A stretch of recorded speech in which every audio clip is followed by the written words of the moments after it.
শহীদ পরিবার এবং আহতদের জন্য সরকার একটি অধ্যাদেশ জারি করেছে, একটা অধিদপ্তর গঠন করেছে। এই সরকারি ব্যবস্থায় যে ব্যবস্থাটা দীর্ঘ 15 বছর ধরে স্বৈরাচার লালন করেছিল, তেমনই একটা অবস্থা।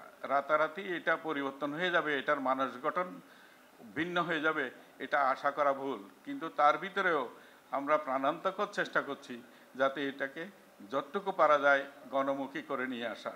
এই সমস্ত লোকগুলা যারা সেখানে আছে তারাও একটা প্রক্রিয়ার ভিতর দিয়ে এই প্রশাসনিক অবস্থায় গিয়েছে। ভবিষ্যতের রাজনীতি নির্ধারণ করবে কী ধরনের প্রশাসনিক কাঠামো বাংলাদেশে চলবে, কীরকম তারা করবে। কিন্তু আমাদেরকে সেই পুরানো পদ্ধতির উপরে দাঁড়িয়েই সব ব্যবস্থা বিধিগুলা গ্রহণ করতে হচ্ছে।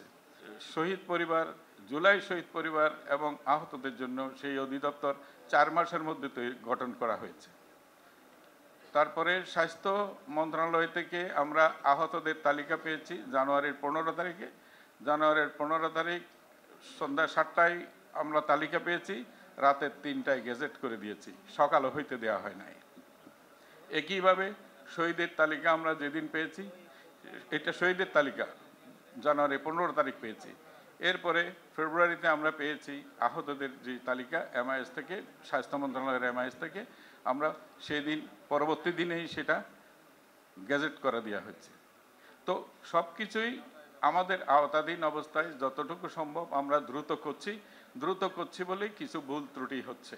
ভুল ত্রুটির একেবারে হচ্ছে তা না, ভুল ত্রুটির ঊর্ধ্বে আমরা নই। অনেকেই শহীদ হয়েছেন কিন্তু তিনি এই শহীদের তালিকায় এসেছেন, কিন্তু তিনি এই জুলাই অভ্যুত্থানের সাথে যুক্ত নন, জুলাই অভ্যুত্থানে ছিলেন না। এরকম অনেক আহতদের তালিকা পাওয়া যাচ্ছে যে যারা ছিলেন না, বরঞ্চ এমন কেউ কেউ পাওয়া গেছে যারা বিরুদ্ধে ছিলেন। এইগুলিও আমাদেরকে খুঁজে খুঁজে একটা করে ধরে আমরা সেগুলি বাতিলের প্রক্রিয়ার মধ্যে গেছি। আমরা জেলা প্রশাসনকে দিয়েছি আমাদেরকে যাচাই করে দেওয়ার জন্যে, এবং আমরা গোয়েন্দা সংস্থাকেও আমরা দিয়েছি যাতে যাচাই করে এগুলি দেওয়া যায়। একটা নিরঙ্কুশ তালিকা শহীদের এবং আহতদের রাষ্ট্র সংরক্ষণ করবে, রাষ্ট্র নেবে। এই ক্ষেত্রে রাষ্ট্রের নীতিমালাটা হচ্ছে এই শহীদ এবং আহতদের ত্যাগটাকেই মহান করা। তাদেরকে আর্থিকভাবে কী সুবিধা দেওয়া হবে সেটা নয়, তাদের এই যে ত্যাগের মানসিকতা, তারা যে দেশ এবং জাতির জন্য যে ত্যাগ করেছে, ত্যাগের স্পিরিটটাকে মহান করা, এটা হচ্ছে সরকারের প্রথম লক্ষ্য। দ্বিতীয় লক্ষ্য হচ্ছে এই সমস্ত পরিবারগুলোকে পুনর্বাসিত করা সম্মানের সাথে, উইথ অল ডিগনিটি। এটা অমর্যাদাকরভাবে কাউকে করা হবে না। এটার জন্য আমরা শহীদ পরিবারদেরকে 30 লক্ষ টাকার সঞ্চয়পত্র দেওয়া হচ্ছে, যার 10 লক্ষ টাকা ইতিমধ্যে দেওয়া হয়েছে। 772টি পরিবারকে দেওয়া হয়েছে। 70টির মতো পরিবার এখনও প্রক্রিয়াধীন আছে, তাদের যাচাই বাছা হচ্ছে। পারিবারিক নানান রকমের বিভাজন আছে বলেই আমরা 1 to 1 কিংবা তাদের সাথে গিয়ে আলাপ আলোচনার মাধ্যমে এটা নিষ্পত্তি করার প্রক্রিয়া চলছে। আহতদের মধ্যে যারা গুরুতর আহত, এ শ্রেণীর আহত, তাদেরকে 5 লক্ষ টাকার অনুদান দেওয়া হয়েছে এবং তাদেরকে 20,000 টাকা করে ভাতা দেওয়া হবে। শহীদ পরিবারও 20,000 টাকা করে ভাতা পাবে প্রতি মাসেই, এবং সেটা এই মাস থেকে পাবে। তারপর আহতদের বি ক্যাটাগরি যারা আছে তারা 3 লাখ টাকা পাবে, ইতিমধ্যে 1 লাখ পেয়েছে, এই মাসে বাকি 2 লাখ এবং ভাতা উভয়টাই পাবে। বাকি আহত যারা তালিকাভুক্ত হয়েছেন, যারা গেজেটভুক্ত হয়েছেন, তারা ভাতা 10,000 টাকা করে প্রতি মাসে ভাতা পাবেন। এরপরে আসবে তাদের জন্য পুনর্বাসন কর্মসূচি। পুনর্বাসন কর্মসূচির বিভিন্ন রকমের দিক। আমি আজকে এখানে দাঁড়িয়ে, এই ভদ্রলোক বললেন যে ওনার আইটি একটা প্রতিষ্ঠান আছে যেখান থেকে আপনাদেরকে প্রশিক্ষণ দিয়ে পুনর্বাসিত করবেন।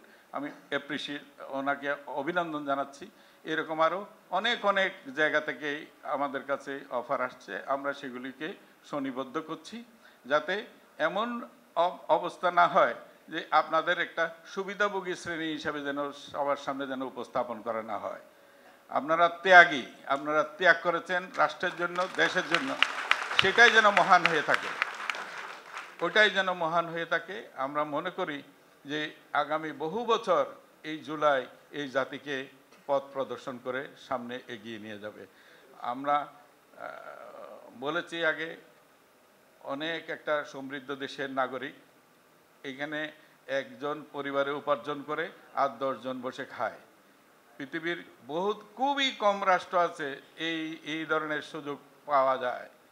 আমাদের এখানে ওই মানবিক গুণাবলী আমাদের আছে, মানুষ হিসেবে আমরাও মেধাবী, আমাদের বহু কিছু আছে যেটা আমরা চর্চা করে নাই।